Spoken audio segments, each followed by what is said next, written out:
दोस्तों आप देख रहे हैं अमेजिंग फैक्ट 2.0 और एक बार फिर से आप सभी को अमेजिंग फैक्ट 2.0 चैनल में स्वागत है। दोस्तों साल के शुरुआत में ही एक गजब का रिकॉर्ड बन गया और वो भी रिकॉर्ड दूसरा कोई नहीं बल्कि हमारे प्रमोद प्रेमी भैया ने बनाए हैं। जी हाँ दोस्तों, इतना बड़ा रिकॉर्ड बनाए हैं कि कभी आप देखे नहीं होंगे, शायद देखने को भी नहीं मिलेगा। जब पवन सिंह का पुदीना 2 गाना आया था तो इस गाने पे 20 घंटा में 8.4 मिलियन व्यू था, जबकि इस गाने का बहुत डिमांड था। लेकिन प्रमोद प्रेमी इनका भी रिकॉर्ड तोड़ दिया और ये 10 ही घंटे में 9 मिलियन का बादशाह बन गए।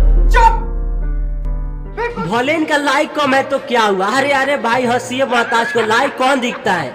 आजकल तो सारे लोग व्यू के पीछे भागते हैं। जी हाँ, एकदम व्यू के पीछे भागते हैं। अब क्या करे, प्रमोद प्रेमी भैया खेसारी जी के बात से गुस्सा हो गए और क्या किए, यूट्यूब वाले के पास फोन किए और कहे कि भैया पैसा ले लीजिए, मेरा व्यू बढ़ा दीजिए। अब यूट्यूब वाले भी दाया आ गया कि लो भैया गाने पर तुम्हारा भी व्यू बढ़ा देते हैं। तो दोस्तों आज के लिए बस इतना ही, मिलते हैं अगले वीडियो में, तब तक के लिए जय हिंद जय भारत।